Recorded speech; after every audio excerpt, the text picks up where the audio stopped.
This lesson is called The Timeline of the Bible, okay? So we're going to close out this first section. If you know, the first section has 5 lessons in it, and it's dealing basically with the Bible and how the Bible put together.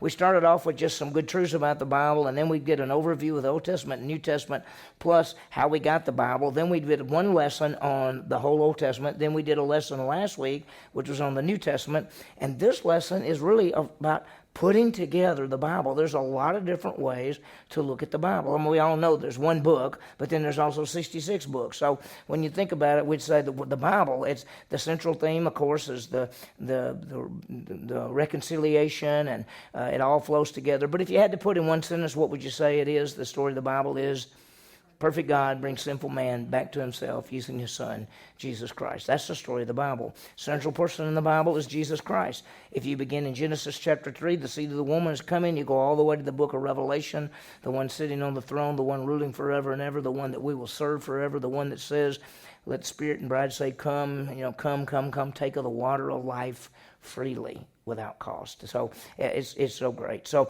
let's think about how the Bible fits together. And of course, we could say there's one book, there's one big book, one book, okay? Then we could say that there are 2 big sections. What are they?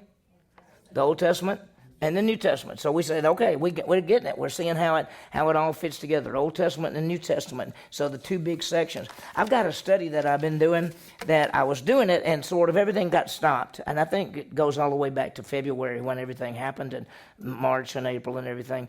I call it Bible by the numbers. And I take a number like 1 book, 2, Old Testament, New Testament, 3, Trinity, 4, and we do 4 Gospels, and 5, and I do something, and I go 6, 7. I take all those numbers, and I got all the way up to 20-something, and it's sort of how he put the Bible together and main teachings of the Bible. So I'll get back to doing that again sometime, because it was really a lot of fun, but I just got stopped on it. So let's talk about the Bible, and when we say the Bible, we talk about that there are 5 major sections that you may not have thought about.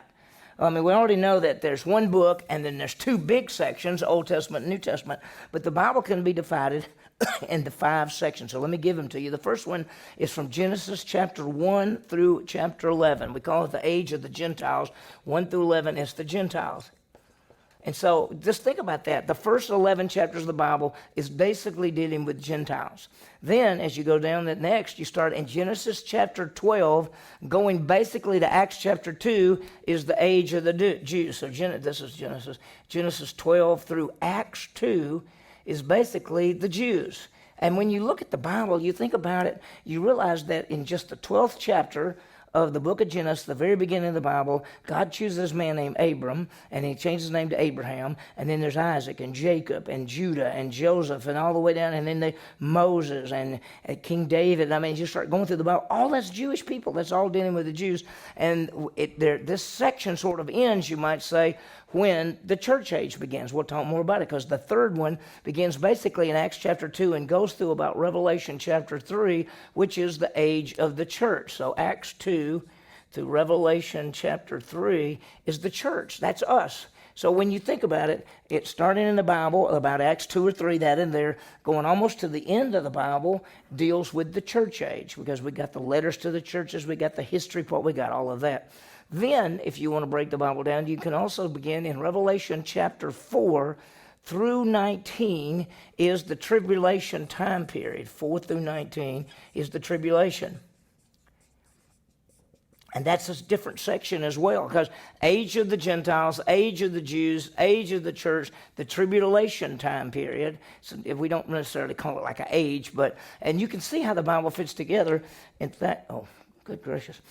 You can see how the Bible fits together because when you read the Bible, it says, give no offense to the Jew, to the Gentile, and the church of God. There are actually 3 people groups on the earth. There was 1, the Gentiles, then there were 2, Jews and Gentiles, and now there's 3, the Jews and Gentiles together in one body, which is the church. And so you can see how things change. And then the last section, of course, is Revelation chapters 20 through 22, which we call it the kingdom age, the judgment, and the eternal state. And so it all goes together, Revelation 20 through 22, and the kingdom and the eternal state, all of that. That all goes together. So that's a way that you can divide the Bible in 5 big sections. And I've got that. You'll notice that there, and we'll see it more in a little bit, but there's a little chart. There's kind of a little thing I got at the back that's a little fill-in. It's a little bunch of little stick figures. It's in the end of this lesson, but it's divided in these sections right here. And so when you think about the Bible, if somebody said, when you think about Moses, you just say, well, yeah, that's the age of the Jew. When you think about Paul and Peter, and that's the time of the church. When you think about, Adam and Eve and Noah, well, you say, well, that's way back in the Gentiles. So the Bible does break into different groups. So we want you to get that. To understand this and to understand how the Bible actually breaks together, we need to talk about a dispensation. And I remember the first time I ever heard this, somebody just said it. I said, I don't even know what y'all are talking about. But a dispensation basically, when we talk about a dispensation is a period of time in which God deals with man in a specific way. You may not realize this, but throughout the Bible, God doesn't deal with people in the same way. Now, salvation is always the same, that kind of thing, but God deals with people in different ways in different times. Think about this. There was a time that when a person sinned, he had to bring a sacrifice. Now, when we sin, what do? We confess our sin. It's totally different. So somebody could say, well, why? He dealt with them one way. He deals with us another way. He dealt with Adam and Eve in a different way than he deals with us. Now, I don't have a book up here with me, but if you look just at the back of this lesson, and you'll see where does it look, you look for in the Bible, and then there's a section that actually says dispensations. It's got some pictures. I don't want you to look at it right now, but I've got details for you about the 7 dispensations, in other words, how the Bible fits. And then if you turn the next page, there's like writings, like 2 or 3 or 4 pages that take you through each of the dispensations, giving you all of the information. So a dispensation is just a way to divide the Bible. It's a way to see how God deals with people at different times in different ways. So that's what a dispensation is, and we don't want you to get all messed up or anything. Now, there are, best we can tell, there are 7 dispensations. Now, you could say 3. You could say before the law, under the law, after the law. You could take that and say we can divide the Bible into 3 big sections. But most people, when they study the Bible, especially people who look at dispensations, they say that there are 7 dispensations. In other words, 7 ways to deal with the Bible. So I'm going to list them for you. We're going to talk about them a little bit. Let me erase this right here. And I want you to see how they fit. And that way that when you're studying the Bible, you say, well, I see where we are historically wise, how the Bible fits together. So let's talk about dispensations. There's 7 ages or time periods. The first one is called the dispensation of innocence. This is before the fall. So the first one is innocence, and it's before the fall. And of course it deals with Adam and Eve. And God, what did God do in this dispensation? Without going a lot of details, He created a man and a woman and put them in a garden, and basically said, "This whole world is yours. Be fruitful and multiply and fill the earth. Subdue the earth. Do all of those kind of things." But He told them, "Here's the one thing not to do: don't eat from the tree of the knowledge of good and evil, because in the day you eat from there, you die, and you shall surely die." You're going to die spiritually immediately, and you'll die physically later. And this is called innocence because they didn't know right from wrong, so to speak. I mean, there was only one thing they could do wrong. Everything else was right. Out of the whole world, there was only one thing they could do wrong, and that was to eat from the tree of the knowledge of good and evil. That's why it's called tree of knowledge of good and evil, because it tells you right from wrong. They ate from the tree, which they learned right from wrong by doing wrong. They could have learned right from wrong by doing right. But, we kind of get on them, but if we'd have done the same thing. And so that's the first one. And when they ate that fruit, something happened, and so it did. There's a second dispensation. We call it conscience, because after they ate the fruit, the Bible says, God said, now that you know right from wrong. And the people have a conscience after that. They have to know what's right from wrong. Listen, every human being coming into this world knows right from wrong. Now, they may sear their conscience. They may get to a point where they don't listen to it or anything else. But built inside of us, there is the law written on our hearts. The conscience tells us right from wrong. Now, we can ignore it and after a period of time just reject it. But that's that. So there's a second thing to know. You have these people, Adam and Eve, after the fall, and he says, now you know right from wrong, do right. And what you remember happened is that people begin to do wrong. In fact, they begin to do so evil that God decided to what? Destroy the whole world, but Noah found grace in the eyes of the Lord and all this. So he wiped them out, and after that, there became another dispensation. We call it government. And this is just names that we have given to it. And it's after the flood, and people were to govern themselves. So this is innocence, conscience. This is after the fall. And this is government. And this is where people are to rule themselves. And if you remember, they came off the ark. And when they came off the ark, let me read something to you. This is in Genesis chapter 9, just to give you an idea of what he was saying there. When they came off the ark, he basically said, I'm going to establish this covenant with you, and I want you to, do what's right. I'm going to put a bow up in there. And he basically says from this point on, and this is that they are to govern themselves. And he actually says, if somebody kills somebody, if somebody murders somebody, then it is the responsibility of the government, of the people, to deal with that. We call that capital punishment. Capital punishment was put into effect immediately after the flood. A lot of people don't think, how many of y'all have heard people say, oh, it's always wrong, you shouldn't have capital punishment? Well, first of all, capital punishment was all Old Testament.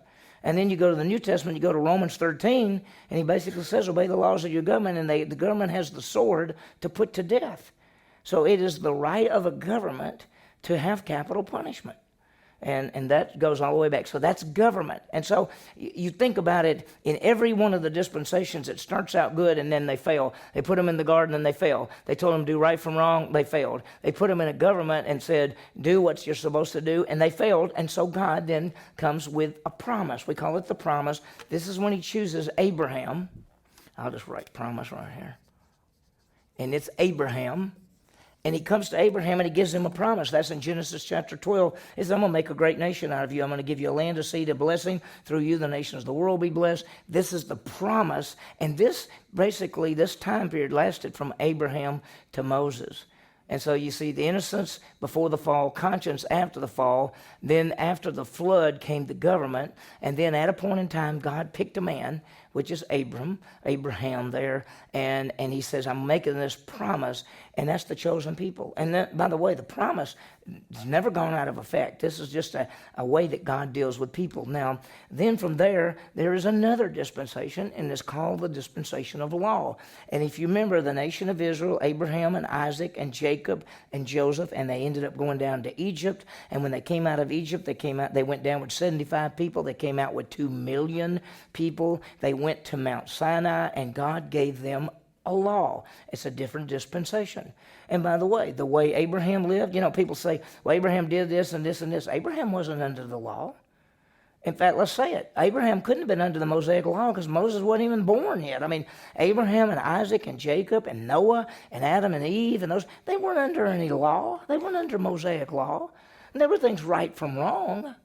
And there's a conscience and all that, but there's no law. And suddenly God gives to this people group basically a law, and this dispensation basically began with Moses and goes to Christ, and so we call that the law.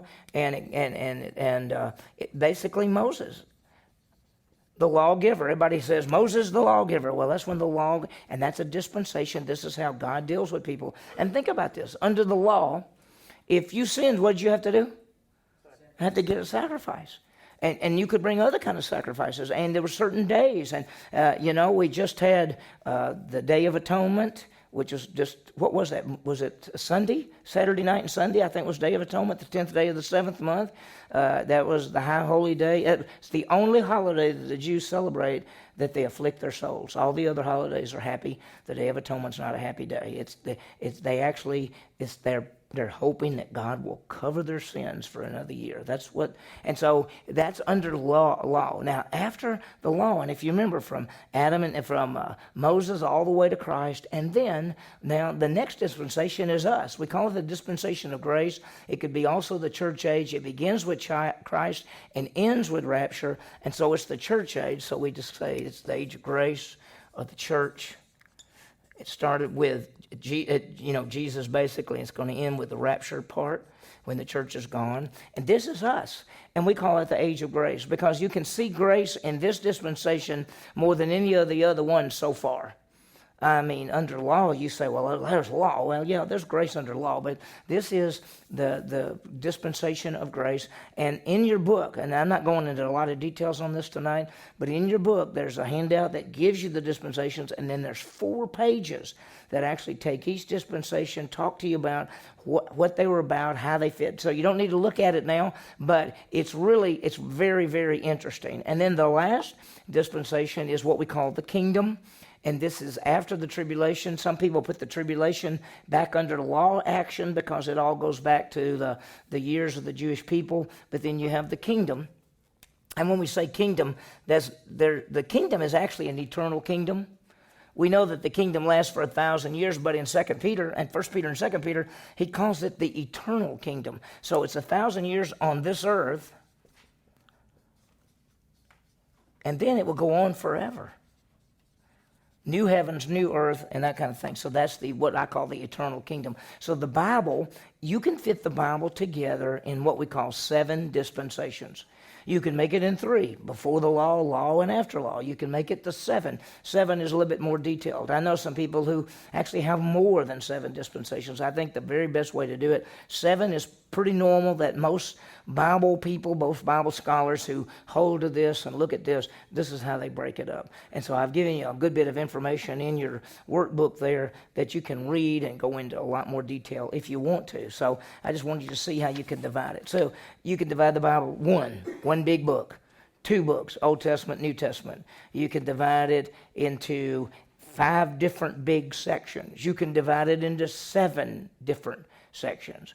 There's also, and as we think about this, there's also, if you go to the top of the next page, it says we can always divide the Bible by looking at the difference between Israel and the church. And I think we have to think about this, about Israel and the church. Let me erase this because you've got to grasp this.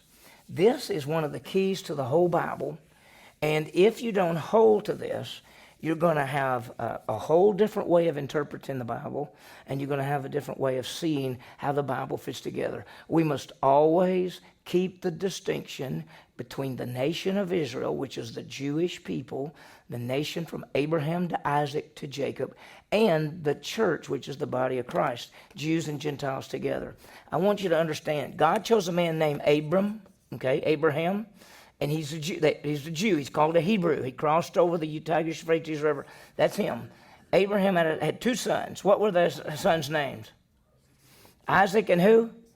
Ishmael. Okay, but God said the promise comes through Isaac.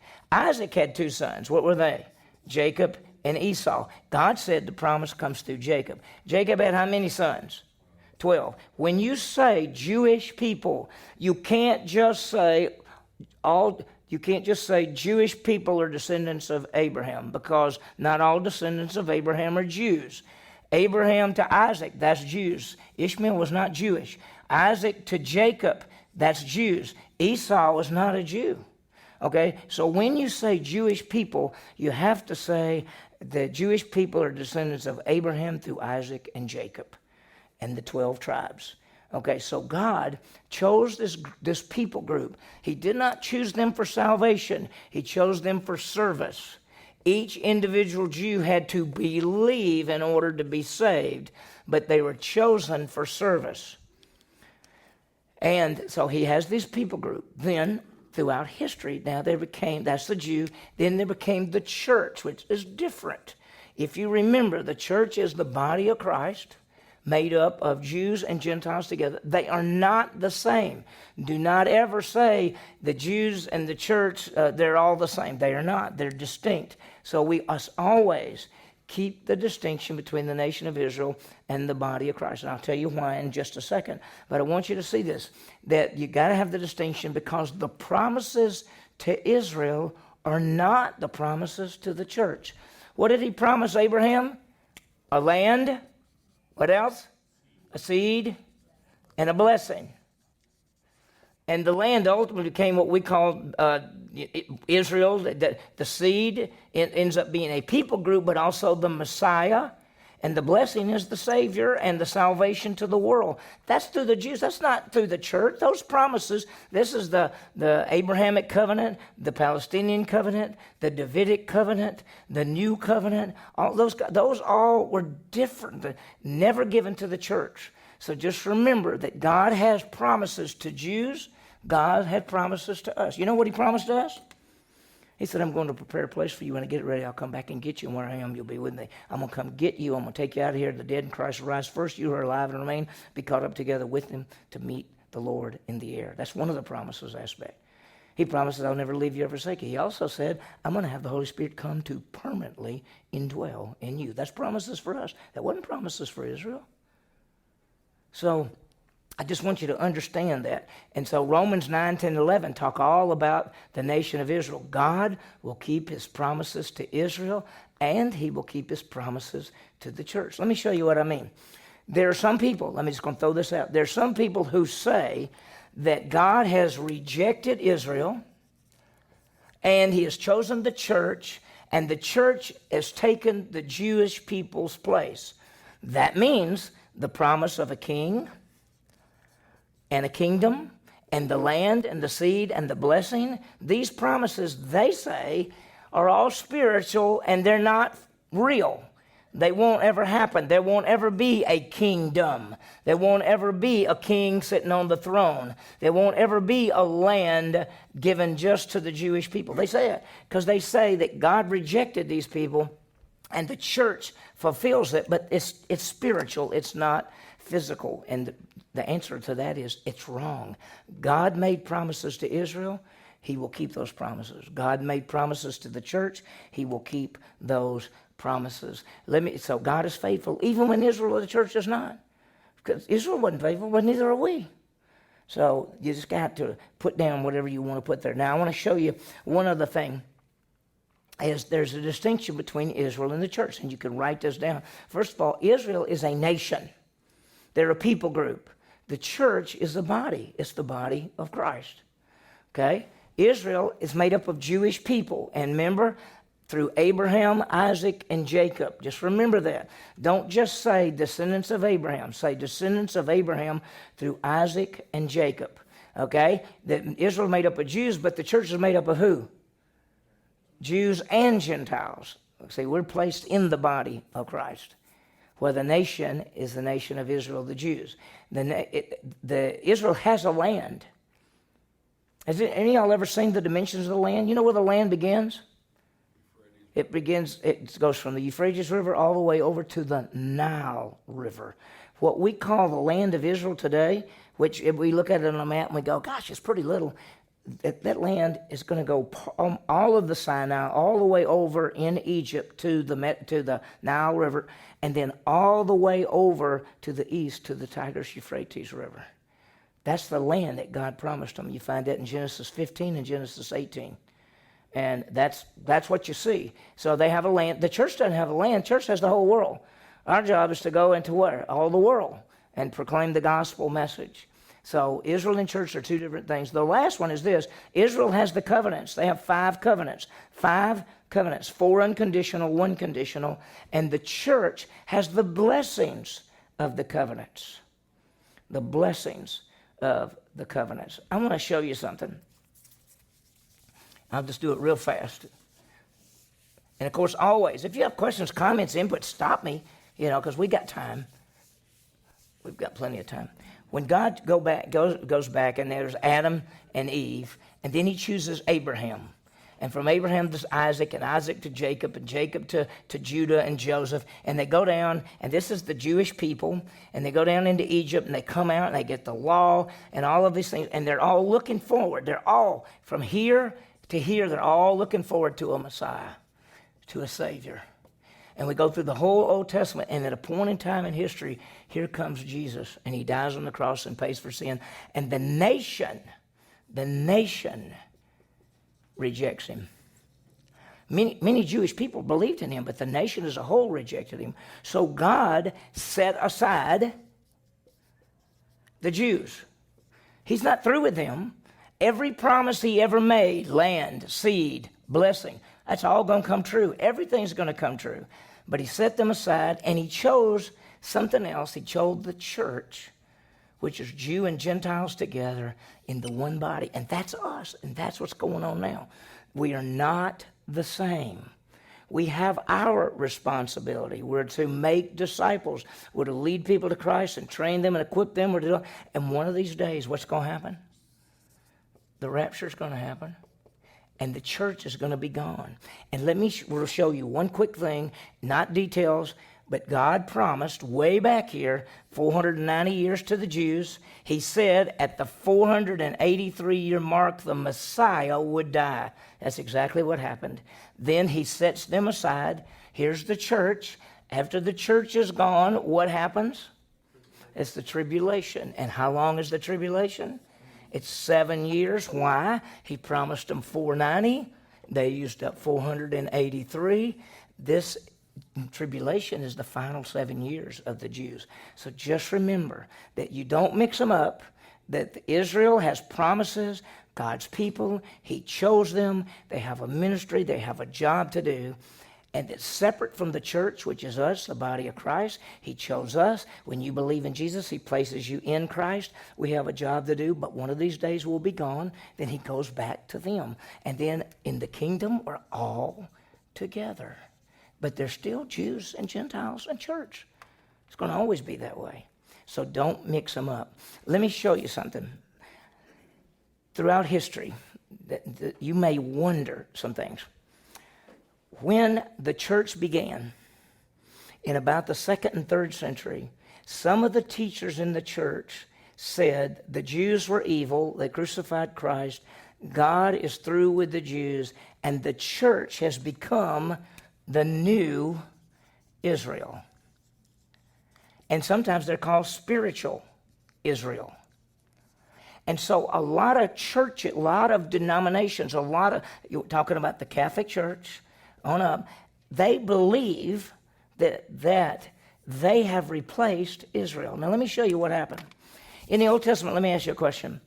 Did the nation of Israel, did they have priests? Did the nation of Israel have priests? Yes. Did they wear robes? Yeah. Did they have incense? Yeah. Did they have an altar?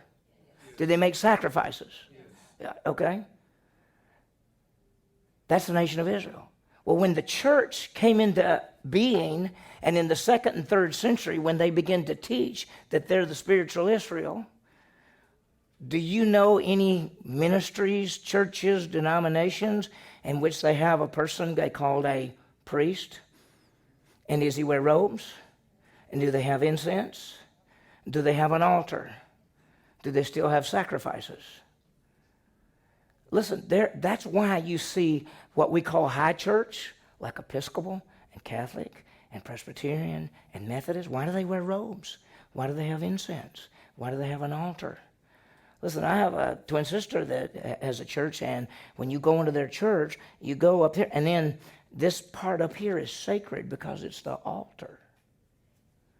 Where do they get all that from? It goes back to thinking that they are Israel. They're spiritual Israel.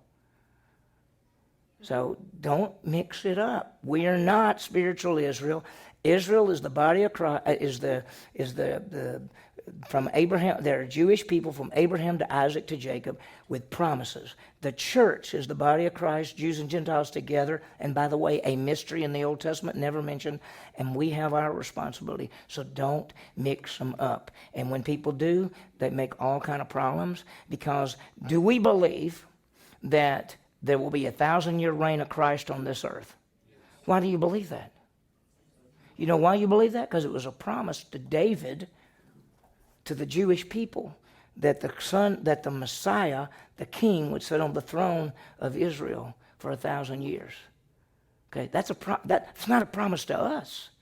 That's promised to the Jews. So we're there. We get the benefit. But just remember that these promises back here, so the people who reject and say we've taken the place, they don't believe there'll be a rapture. They don't believe there'll be a tribulation. They don't believe there'll be a kingdom. You understand that? We believe those things. They don't, because they said that the church has taken the place of Israel and those things don't count anymore. So I just want you to be ready for that when you talk to people, because if you ever put the church and Israel together, or say that the church has replaced Israel, you'll interpret the Bible in a totally different way. Just want you to see that. Okay, you got it? All right, let's talk about the timeline and time periods, okay, because that's what's next. And when you think about time periods, first of all, and I'll just give you some basic ideas. From Adam and Eve lived at least, we'd say 4,000 to 6,000 years before Christ. I know the world says millions of years and everything like that.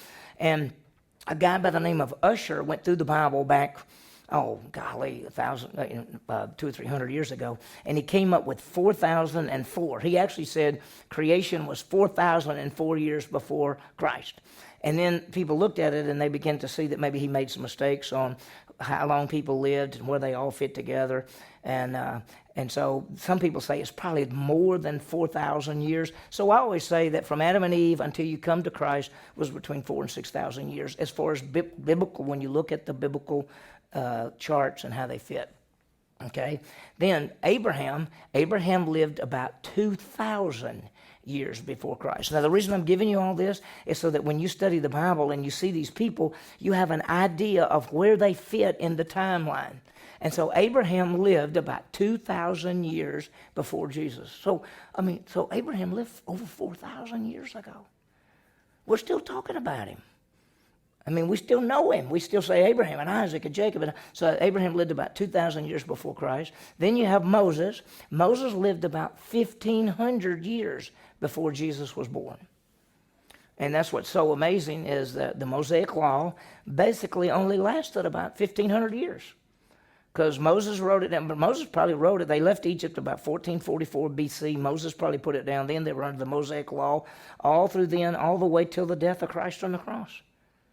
And so Moses lived about 1,500 years before Christ. Here's what's neat. King David lived about 1,000 years. Now, I'm rounding it off because David lived about 978 BC, but I'm just rounding it just so you can have an idea. David lived 1,000 years before Jesus. Remember what we did on Sunday morning when I told y'all that we're looking at Christ on the cross, and I said, go read Psalm 22, written by King David 1,000 years before Jesus was born. And in Psalm 22 tells you basically Jesus on the cross. And so David lived about 1,000 years before Christ. And then we got another one. That's Daniel. Daniel lived between 500 and 600 years before Christ. I'm just trying to get it where you can get in your mind 2,000, 1,500, 1,000, 500, so that you can put together how the Bible fits together. It is so fantastic when you see this. And that's kind of a good timeline thinking about where these people lived. Because I've asked sometimes, I'll say something question like, who was first, David or Moses? And people say, I don't know. Then you have to start saying, well, wait a minute. Who was first, David or Moses? And then you go back and say, was David a king? Well, did they get the Mosaic Law before he became king? And so then you start figuring out. But if you even put this in your brain, if I said, who came first, David or Moses? You say, well, Moses 1,500 years before Christ, David 1,000 years before Christ. So Moses came before David. And that's a good way to look at it. Okay, questions, comments, anything? Okay, now we got a couple more really good things. So let's think about this. We've seen the Bible, and you say one book, 66 books, Old Testament, New Testament, 5 different sections, 7 different dispensations, Jews, Gentiles. So we're dividing it all up, and then we can say, 4,000 years, 2,000 years, 1,500 years, 1,000 years, 500 years. Now, let's talk about people. I'm going to give you, if you notice on the page, there are 20 numbers. We're going to put 20 names in there. And these are 20 names I picked up, but the bottom line is if you can think and know these 20 names, you can go straight through the Bible. You can know the Bible. So we're going to do it together. And most of these names you know. So this is not anything new. So let's start. What do you think is going to be the first name? Adam and Eve. There they are. There's Adam and Eve. So here they are. God puts them in the garden. Says, be fruitful and multiply and all that. So there they are. So there's Adam and Eve. And then, of course, they have Cain and Abel. And then they have Seth. And then who's the next big person to come along that you think about? Noah. That's exactly right. Because Adam and Eve and the world became evil, and Noah was married and had 3 sons, and they were married, and the 8 people, they built the ark. It took about 120 years. The ark was like 450 feet long and 45, like 4 or 5 stories tall and 75 feet wide. And I mean, just huge. And they got on there. And by the way, how long were they on the ark? How much? A little over a year. Everybody wants to say 40 days. But it rained for 40 days and 40 nights. The water reached its height way up there. They were on their Jewish days, 370 days, which is, for a Jew, it'd be 1 year and 10 days. They were on the ark for 370 days. Wow. Think about that. Whew. And so there's Noah, and Noah found grace in the eyes of the Lord. And so after they got off the ark, who would be next?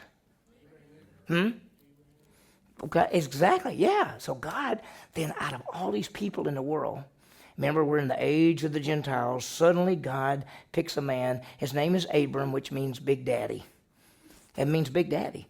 And he had no kids. And so everybody said, hey, Big Daddy, and how many kids you got, Big Daddy? I don't have any kids. You're not really that big a daddy if you only want to be. But he lived in the Ur of the Chaldees where they worshiped the moon god. And God chose him, and he believed. And he left, and Abraham left and went to what we'd call the Promised Land. And God gave him his wife Sarah, and they came. And of course, when you think about Abram, they crossed over the Tigris-Euphrates River, and the word that means one who crosses over is Hebrew. So that's why they called them Hebrews, because they crossed over the Tigris-Euphrates River.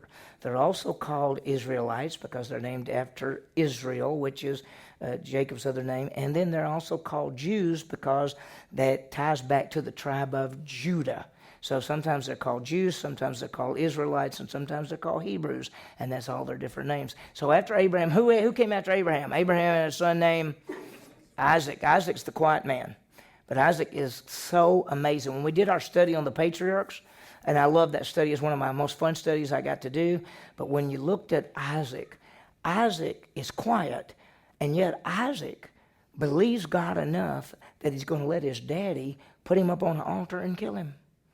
Because he believes that his daddy believes that God, when he kills him, he's going to raise him from the dead. And Isaac must have believed it too, because he said, okay, I'll just lay here. And of course, God stopped it, but that was pretty neat. Abraham to Isaac. Isaac to who? Jacob. Man, Jacob, other name is Israel. And Jacob is a scoundrel, but he is a good scoundrel. And he's an amazing guy, and he has 12 children.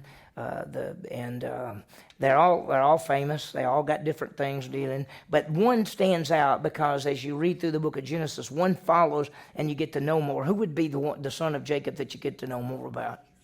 It's Joseph, because Joseph is the one that goes down to Egypt as a slave and of Potiphar and gets put into prison and comes out, becomes number 2 in the kingdom, and then brings the Jewish people down. Think about this. Why did God allow Joseph to be sold into slavery in Egypt? To save the family. To save the Jewish people.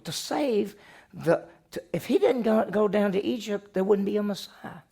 When the Jews left, they'd all died. But he goes down there and raises up to number 2 and brings the family in to live in Egypt during the famine, and they save all their lives. They go in with 75 people, and they come out with 2 million. 400 years later. So it's pretty amazing. So Abraham to Isaac to Jacob to Joseph. Okay, so Joseph dies, and there arose a Pharaoh who did not know Joseph, and he put him into slavery. So who would be the next famous person? Moses, that's exactly right. Moses, of course, was born, and they were killing boy babies at that time. And his mom and daddy hid him for 3 months, and they couldn't hide him any longer. Put him in a little basket, put him out in the Nile River. The Pharaoh's daughter saw this basket, picked it up, opened it up. He cried. She went, oh, what a sweet little baby. I'm going to take care of this baby. And the real mother is standing there watching, and the real sister, Miriam, goes over and says, would you like this woman to nurse this baby? And so Moses' mother actually got to nurse him, and he was raised by Pharaoh's family. And so there's Moses, and of course Moses, first 40 years he was in Egypt and trained. The next 40 years he's on the backside of the desert, and the final 40 years he brings the nation of Israel out of Egypt. After he comes out, and they come out of Egypt, they cross the Red Sea, they get the law, they wander around for 40 years, and then what happens? Who's next? Joshua. Joshua fought the battle of Jericho. Joshua, what does he do? He leads them into what? In the promised land. That's Joshua. So see, look at the flow. You already know the Bible, and we just now, got a little further. We just now got out of the Pentateuch, and we see Joshua going and taking the land, and then there's the time of the judges. And who was the last judge? Who? How did you know that? Samuel, exactly. Exactly. A lot of people think it's Samson because he is the last judge in the book of Judges, but Samuel was the last judge of Israel, and he was such a great man. I mean, such a great man. He stood up at the end of his time, all the people are wanting a king, and he said, have I ever taken anything? Have I ever judged wrong? Have I ever mistreated anybody? And everybody said, you've always been the greatest judge. What a great guy. Samuel was the judge. And then who came after Samuel? So the kings, that's right. And so the first king of Israel is Saul. And of course, Saul, when you think of Saul, he was a head taller than everybody else. And I mean, he was just so big and and everybody thought he was so great. And when they would see him, they'd go, wow, that guy's something. And so they anointed him and God let them do it. They anointed him as the first king of Israel. And then he went crazy. He got paranoid, and he thought David was trying to take the kingdom from him, and he did everything wrong you could do, and he ended up killing himself. And after Saul came who? Who? David. Oh, David, a man after God's own heart. Probably. I mean, when you start thinking about people in the Bible, I love Paul, and I love David, and I love Moses, and you start looking at them, and you go, these people, they're real. I mean, they're so real. One day we'll get to talk to David. Can you imagine talking to David? Can you imagine talking to Moses, or Abraham, or Paul, or Peter? I mean, or John, and you want to say, John, did y'all really want to bring down fire on those people? And John said, well, I changed. Remember, later I was known as the apostle of love. Yeah, you were. So, I mean, think about it. So here's David, and David is a man after God's own heart, and David is a great king, and David did so many good things, and David had a heart that he wanted to build a temple for God, and God said, no, you can't build it, but your son will build it. Who is next? Solomon. When you think of Solomon was probably the most brilliant, almost the most brilliant person who ever lived. He was the wisest person who ever lived. He's almost probably the richest person who ever lived. He knew more about anything. He knew everything about birds, plants, everything. And he said he spared nothing. He fulfilled every pleasure he ever wanted, and that's why vanity, anything under the sun. And Solomon was the wisest man, but God told the king, when you become king, do not multiply wives, do not multiply horses, and do not multiply gold. He had so much gold, silver didn't even count. He had so many horses, you couldn't even count them, and he had 1,000 women. He violated the scripture. In every one of those places, he brought in foreign women with false gods, and toward the end of his life, he turned away from God and worshiped false gods. Can you believe that? That King Solomon, the wisest man who ever lived, worshiped false gods? Now, it didn't mean he wasn't a believer. It just means he messed up. Well, after Solomon, what happened? Well, we know that the kingdom divided, and so I just throw a couple of people in here just to help us go with the flow. And one is Elijah, because when the nation turned bad, Elijah was the one that confronted the northern kingdom. And so just think about him. And then there was another prophet. Who would you say is a prophet that just stands out in your mind? Isaiah, exactly. That's who it is. So I just put those two in there to give you the flow. And then there was like the captivities and everything. Who was sort of famous, who wrote in captivity, that was a godly man who stood for everything? Who would you think? Daniel. That's right. That's who I put as next. And when you think of Daniel, Daniel was the man. And Daniel wrote and said that God's going to give us 490 years, and at the 483-year mark, the Messiah will die. After the Messiah dies, he didn't know about us because it was a mystery. He said after the Messiah dies, there'll be 7 more years, and then it'll be over. And that's Daniel. If you'd have said to Daniel, Daniel, what about the church? He'd go, I don't know what you're talking about. Church is a mystery. By the way, I want you to understand that when you read the Old Testament, we're not there. We're never mentioned. If you think some kind of something in the Old Testament, it's either the first coming of Christ or the second coming of Christ. It is never the rapture. It's never mentioned. Church is never mentioned. So don't get confused. We're never mentioned in the Old Testament. The first time church is even mentioned is when Jesus says, upon this rock I will build my church. That's the first time it's ever mentioned. And you could see the guys go, what are they talking about? Anybody know what he's talking about? No, we didn't.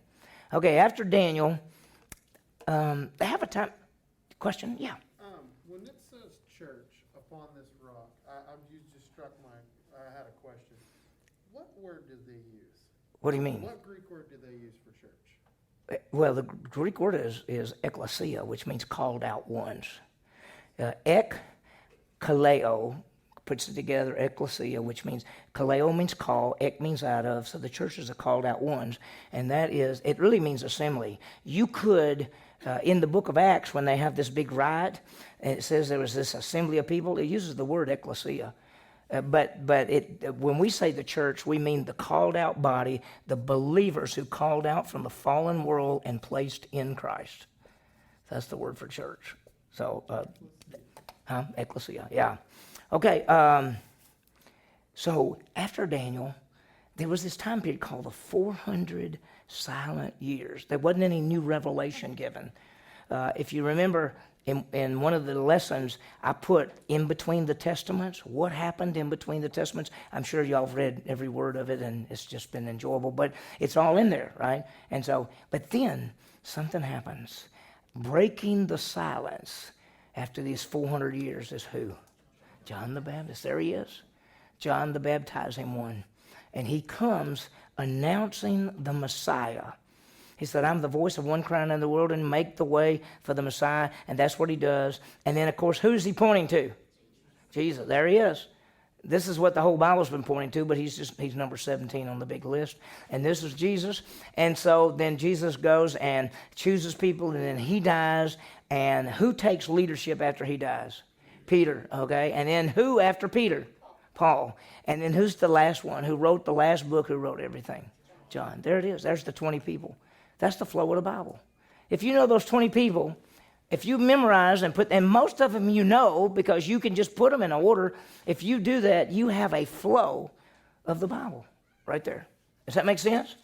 Pretty neat, huh? Pretty neat. Okay, so we're almost through. We're running out of time, so we got some more things to do. So we've looked at the way to divide the Bible.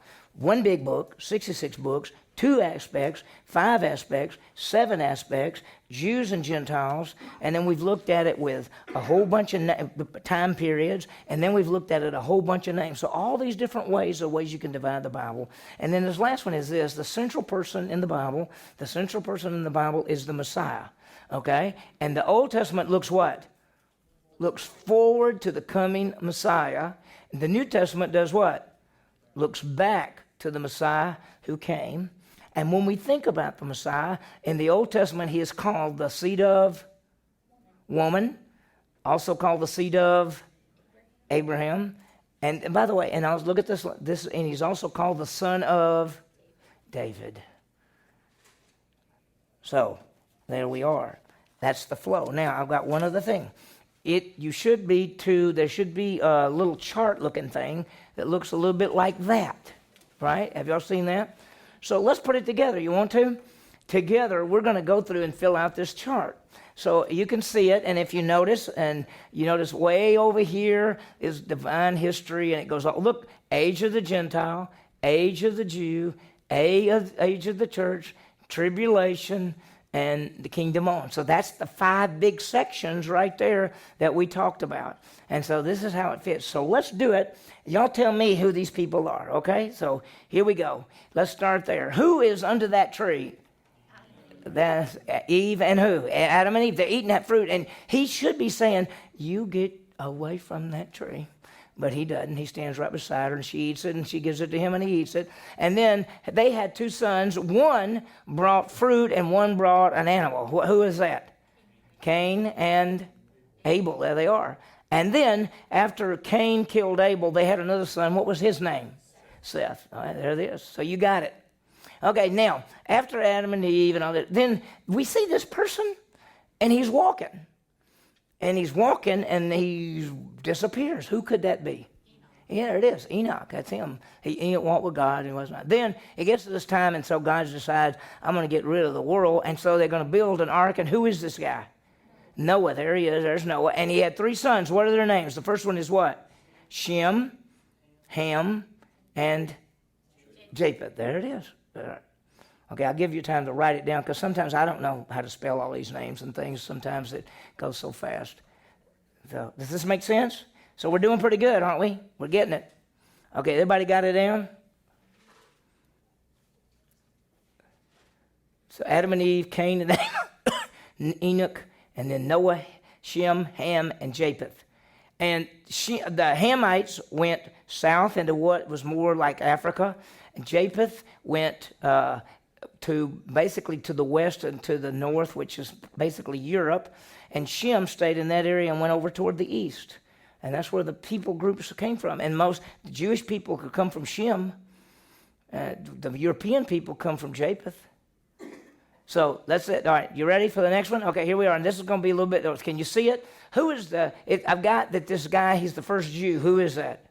Abraham. There he is. And Abraham is sacrificing somebody. Who is he sacrificing?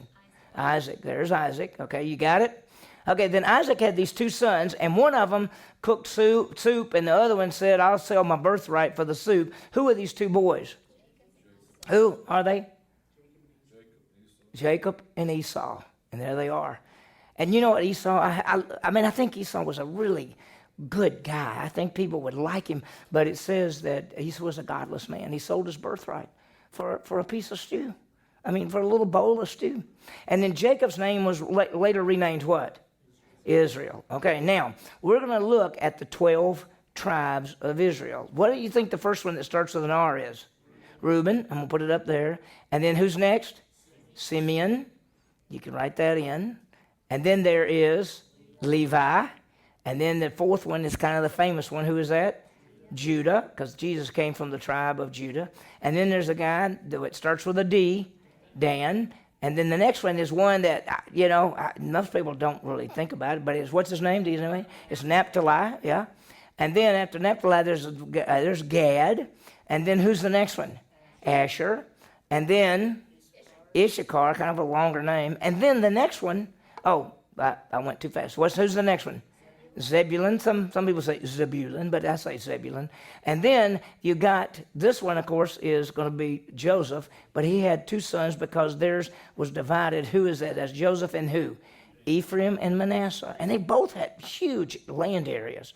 And that came, because see, Joseph got the double portion. One son got the double portion, that's Joseph. One son got the priesthood, that's Levi. And one son got the rulership, and that's Judah. Okay, oldest son's supposed to got all 3 of those. The oldest son was Reuben. He didn't get any of it. Okay, you'll have to figure that out. Okay, so then, and who's the last one? Benjamin. What was Benjamin's original name? Benjamin. What did it mean? Son of my sorrow. And because his mama was dying when she was born, and she named him son of sorrow. But Jacob came in and said, no, we're going to call him Benjamin, which means son of my right hand. So, all right, now we got those guys. Who's next up here with these big old things? That's Moses. By the way, I want to throw this out because we got time. When you picture Moses coming down off of the mountain with the law, the tablets of stone, do you picture Charlton Heston and 2 big old things coming down? What do you picture? Do you know that most believe that they were round and that you could hold them. And it actually says that he had them both in one hand coming down. I think they were like, they were round and they were written around on the sides. That's what I think. But what do I know? Okay, so anyway, so there's Moses, and after Moses, who? So you get Moses and you get the judges, and the last judge was Samson, and that's him knocking down the thing. And then you get the kings. And who was the first king? Saul. Who's the second king? David. Who's the third king? Solomon. And then this is where you got to get it now. This is a little bit harder. When they divided, when Solomon died, the nation was divided, and they became a northern, which was 10 tribes, and Judah, Israel was the northern, and Judah was the southern with 2 tribes. And the king of the northern empire was a guy named Jeroboam, Jeroboam. And the king, which was Solomon's son, was the southern empire, was named Rehoboam, Rehoboam. So they kind of mix you up because there's Jeroboam and Rehoboam. And so one was the king of the north king. Now, what happened to the northern empire? Did they ever have a believing king? No. The southern empire had believing kings. So the northern empire was taken over by the Assyrians. Anybody know the year? 722 BC. And then the Babylonians came after the Assyrians captured the northern empire. The Babylonians came in and captured the southern empire. And anybody know the year? 605 BC. So now we got the flow. Now if you look at the chart, we're going to have, and we just put prophets there, but we didn't talk about, and then we got the 400 silent years. And then here comes Jesus, and let me do it this way. I think, and so here's Jesus, and he dies on the cross. He goes 3 days and 3 nights, walks on the earth for 40 days and 40 nights, ascends into heaven. 10 days after that, which means it would be 50 days from his resurrection, the Holy Spirit comes, and what is that day called? The day of what? Pentecost. That's it. Pentecost. And there is the Feast of Pentecost, and that begins the age, basically, of the church. There we are, and all of this. And then the rapture, and then there's going to be the tribulation, and right in the middle of the tribulation, who comes and puts up an idol in the temple? There it is, the Antichrist. And so he comes. The tribulation is called Jacob's trouble, Daniel 9, 24 through 27.